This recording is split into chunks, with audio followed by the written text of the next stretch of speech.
At 03:17 on the morning of June 5, 1945, the men aboard the USS Skate heard a sound no submarine crew ever wanted to hear. Metal on metal. It started as a faint scrape near the bow, just a whisper through the steel, and then grew into a steady grinding rasp that moved aft along the hull. In the control room, every man froze. They were at 150 feet, engines stopped, drifting sideways in a cold black current under the Tsushima Strait. Above and around them, somewhere in that darkness, hung hundreds of anchored mines, round steel spheres with explosive hearts connected to the seabed by cables. The new FM sonar had shown 3 of those mines dead ahead. The current had pushed Skate toward them anyway. Now something outside had found them. The scraping sound slid past the conning tower, past the maneuvering room, toward the stern. No one spoke. No one breathed. If that cable caught on the bow planes, or the periscope shears, or any projection, the mine at its end would slide down like a weight on a line until it hit steel. At that range, there would be no damage control, just a flash, a shockwave, and a crater on the seabed where Skate had been. The sound reached the stern planes, touched the screws, and then, miraculously, fell away into silence. For 30 seconds, Commander Eugene Lucky Lynch said nothing. His knuckles were white on the chart table edge. The hydrophone man's hands shook as he turned the volume knob down. Finally, Lynch cleared his throat. "All ahead, dead slow," he ordered, voice steady. "Take us through." The men went back to their stations, muscles still tight. They were still alive, still inside Japan's last protected sea. The impossible part was already done. Now they had to make it count. A year earlier, no American submarine commander would have even considered taking his boat where Skate was that morning, the Sea of Japa, and had become in practice and in the minds of both sides, untouchable. It wasn't that American skippers didn't know it was there. On the contrary, by late 1943, U.S. submarines had savaged Japanese shipping all across the Pacific, off the Philippines, Formosa, the Marianas, the home islands. There was one glaring exception. Inside that inland sea, ringed by the Japanese home islands and Korea, shipping still moved with a kind of arrogant safety. Coal and iron out of Manchuria, foodstuffs and raw materials from Korea, coasters and freighters sliding along the coastlines with lights on, in straight lines, unconcerned. The Japanese sailors had a dark joke for it. Hirohito's bathtub. They thought no American submarine could get in. For 20 months, they were right. The last man to try had been one of the most aggressive submarine skippers in the U.S. Navy. In 1943, Lieutenant Commander Dudley Mush Morton and his boat, USS Wahoo, were legends. Morton had taken over Wahoo in early 1943 and turned her into a hunter. In 5 war patrols, he'd sunk 19 Japanese ships, freighters, tankers, transports. He was the kind of skipper who didn't wait for perfect firing solutions or timidly track convoys for hours. He attacked, often on the surface, often at point-blank range. In August 1943, Morton took Wahoo into the Sea of Japan through Tsushima Strait, the same narrow passage Skate and the others would face in 1945. For 2 weeks, he tore into Japanese coastal shipping, catching freighters that had been sailing as if the war was on another planet. Caught by surprise, Japanese defenses scrambled to respond. When he finally threaded his way back out, he brought with him a patrol report that proved something important. The Sea of Japan was not a sanctuary. It could be penetrated. The Japanese responded with mines. So did the Americans. Off La Perouse Strait, at the northern exit between Hokkaido and Sakhalin, Japan's navy laid strings of mines.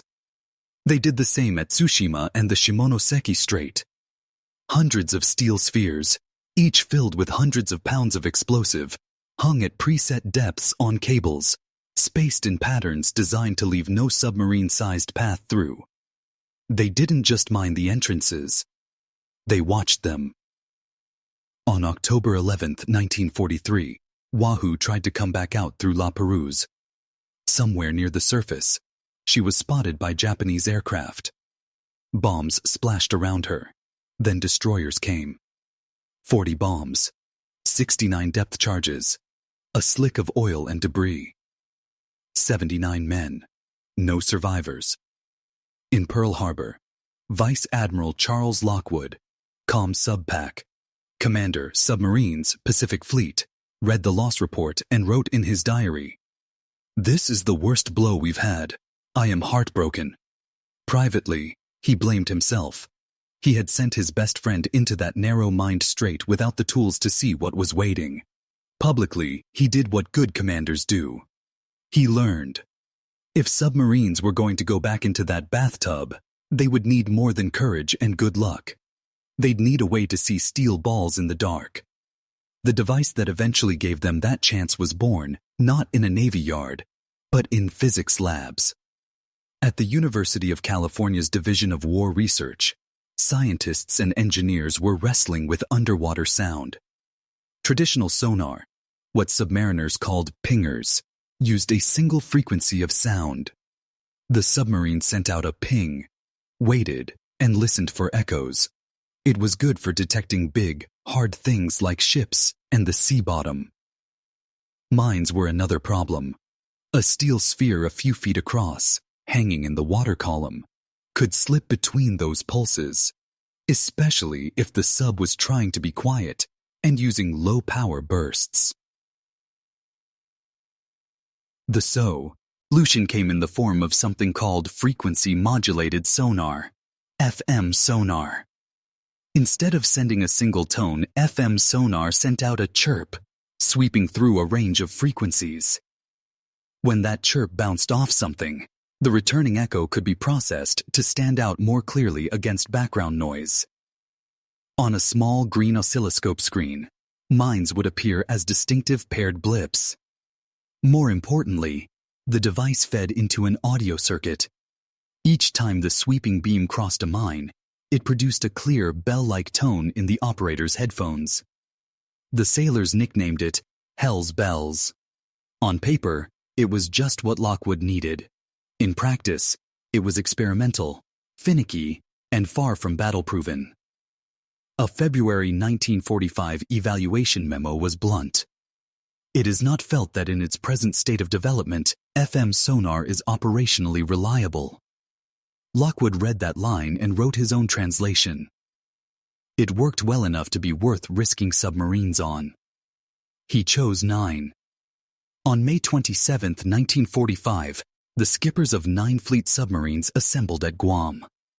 They filed into a briefing room at ComSub-PAC headquarters, men who had already survived multiple war patrols in some of the most dangerous waters on Earth.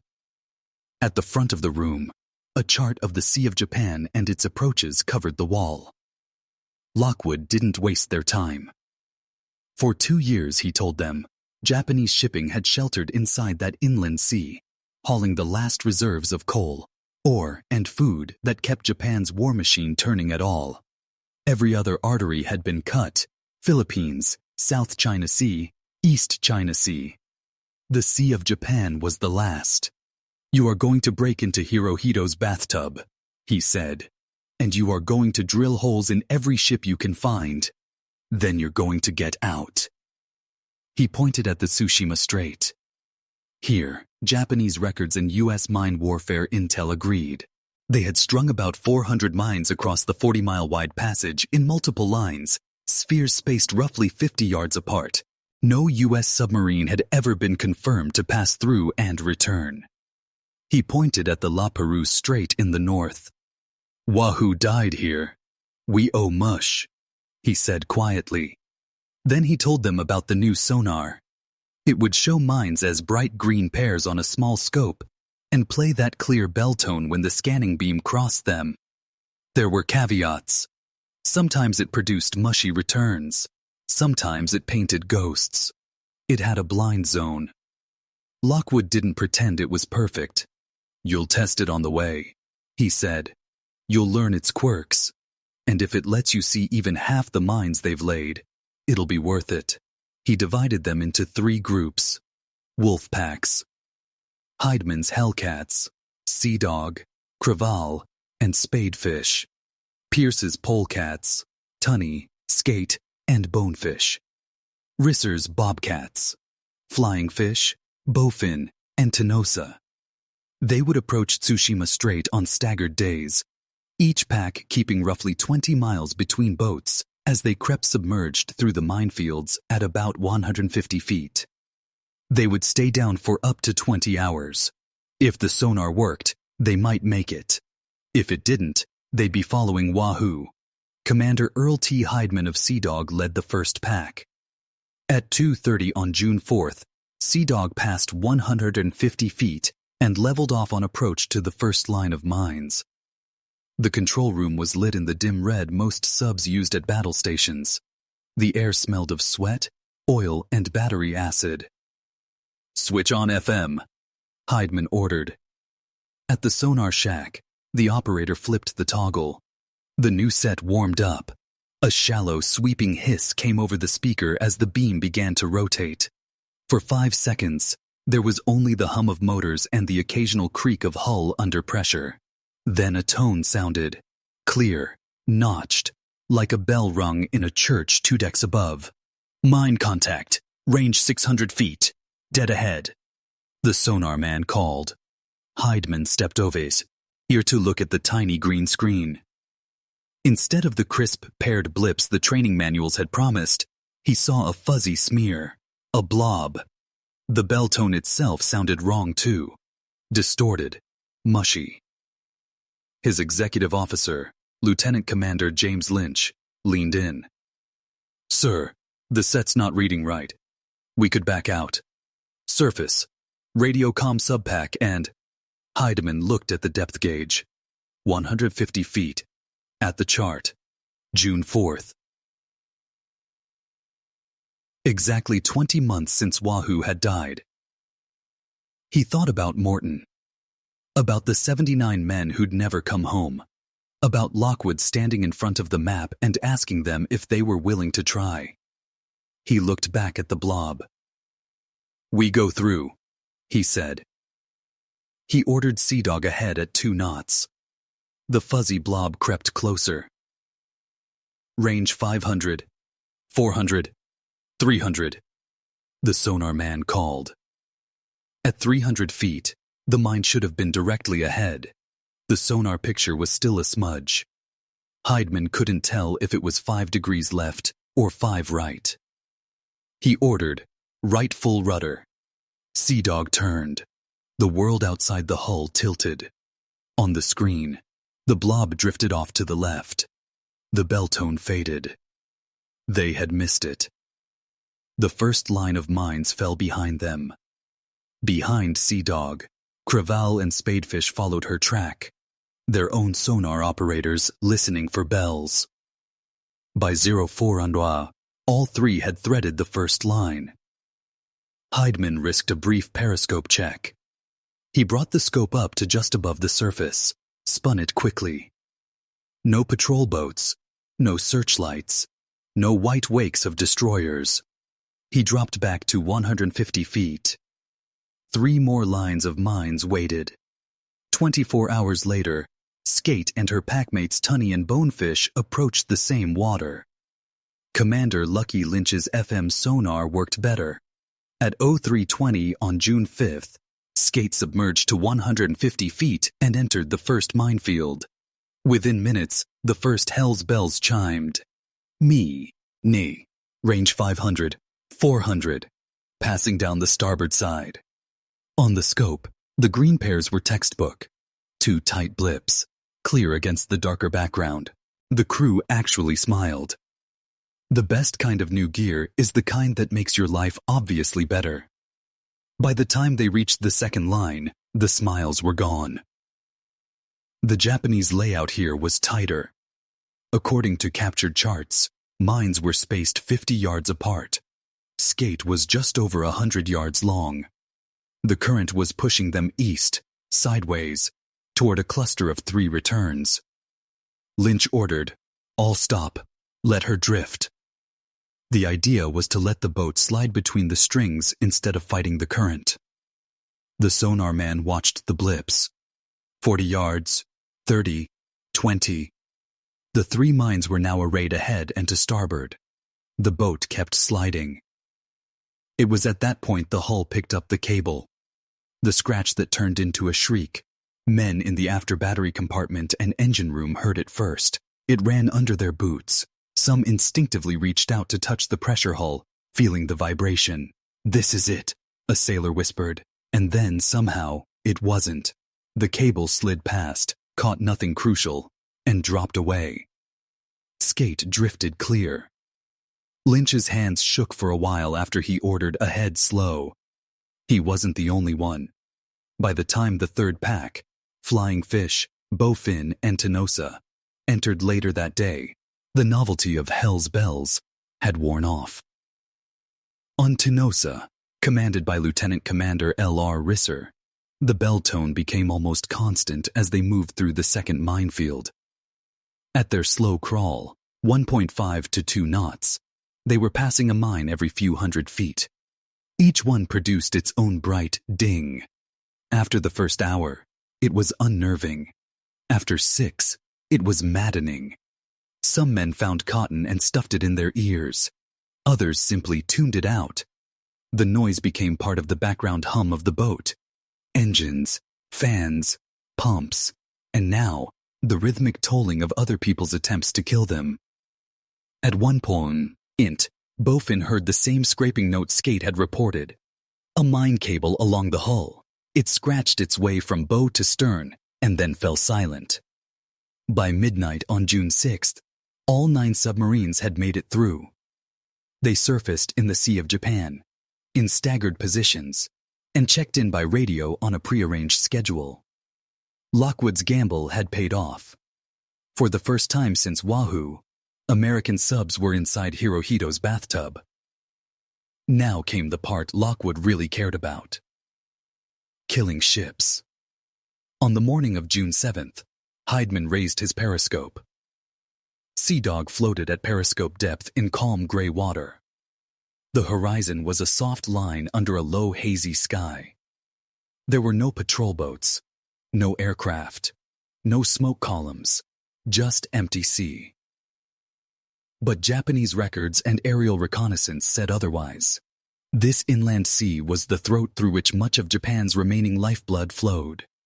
Merchant ships ran between the Korean ports of Chongjin, Rajin, and Wonsan, and the Japanese cities of Niigata, Tsuruga, and Maizuru. They carried coal, ore, rice, and troops. They did so, as Hydeman soon confirmed, with a complacency that would have been unthinkable in 1942. That afternoon, Sea Dog's radar picked up a contact. Single merchantman, medium-sized, making about 8 knots, no zigzag. Hydeman closed submerged, watching through the periscope as the target grew. The freighter was running with lights, a faint glow at bow and stern in the early dusk. Her deck crew walked casually. No guns were manned. No escort in sight. They didn't think they needed one. Hydeman brought Sea Dog to firing position. On the TDC, the torpedo data computer, bearing and range ticks, slid into alignment. Set depth 6 feet under the keel. Spread of 3. Fire 1, 2, 3. The boat shuddered as 3 fish left their tubes. Minutes later, through the scope, he saw the white streak of a torpedo wake approach. The first hit under the bridge. A plume of water and smoke leapt up. The second struck further aft. The freighter staggered, her bow settling. Within 10 minutes she was gone, stern up, screws out of the water, then sliding under. Her crew had never seen a submarine. In the following days, similar scenes played out across the Sea of Japan. Spadefish found a small convoy of tankers and cargo ships and attacked from the flank, sinking two in quick succession before Japanese escorts even registered the wakes. Crevalle sank a freighter right under the nose of a coastal lookout station. The shore guns stayed silent, unaware a sub had ever been there. Flying Fish put down a 3,000-tonner in Niigata Bay, then dodged a half-hearted depth charge pattern by a converted trawler. Bowfin found a freighter hugging the Korean coast and sank her in water so shallow that, in the control room, men could hear the crunch as the breaking hull hit bottom. In every case, there was a common thread. The Japanese crews were not prepared. For years they had treated the Sea of Japan as safe water, sailing with lights, few escorts, minimal air patrols. The minefields and geography had done their job too well. Now, in less than 10 days, that illusion shattered. Between June 7th and June 22nd, the Hellcats would sink 28 Japanese ships, close to 100,000 tons. In 15 patrol days, they did to the protected lake what 3 years of broader submarine warfare had done to Japan's empire. They made it dangerous to move. The Japanese did respond. As reports trickled in, ships overdue, frantic SOS calls from attacked vessels, survivors washing ashore on both sides of the sea. Naval commanders in Maizuru and Ominado realized something had changed. They sent out more escorts. They manned coastal guns. They ordered convoys to hug the coast and move at night. Airfields spooled up what was left of their anti-submarine aircraft. By then, the Hellcats were already planning their way out. The Sea of Japan had 3 exits. Shimonoseki Strait was shallow, narrow, and even more heavily mined than Tsushima. Tsushima itself was feasible, but by now, the Japanese would be watching more carefully. That left the northern doorway where Wahoo had died, La Perouse Strait. Between Hokkaido and Sakhalin, the strait was about 27 miles wide at its narrowest point. The Japanese had laid mines there too, though not in as dense patterns as in the Tsushima approaches. The real danger was the current, a fast, unpredictable flow that could push a submerged boat sideways enough to brush a cable or rocky shoal. Lockwood's orders were blunt. Get in, hunt for roughly 15 days, and be out of La Perouse by June 24th. After that, he assumed the enemy would have figured out that submarines were inside their inland sea and would reorganize their defenses. Bonefish would never reach that date. On June 16th, Bonefish, under Commander Lawrence L. Edge, reported a successful attack south of Honshu, sinking of a 6,800-ton cargo ship in Toyama-wan. He also reported heavy depth charging by escorts. Lockwood asked him, as he did all the Hellcats, to report before exiting via La Perouse. On June 18th, Bonefish requested and was granted permission to traverse La Perouse Strait on the night of June 19th-20th. She was never heard from again. Post-war Japanese records indicate that night, anti-submarine forces in the strait area attacked a submerged contact with depth charges and observed oil and debris. No American submarine returned that could have accounted for that contact. Bonefish was stricken as lost with all hands. It was a bitter reminder that the mines were not the only killers in those waters, and that the Hellcats raid had not gone entirely unseen. The other 8 boats still had to get out. They approached La Perouse carefully, in 1s and 2s, at night. Sonar and hydrophones, one straining. Again, FM sonar earned its keep.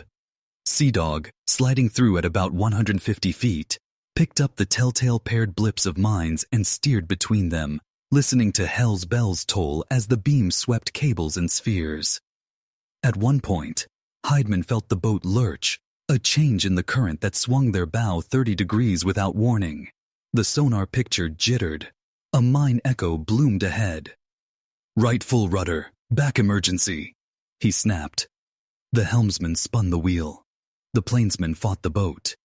The mine's bell tone rose.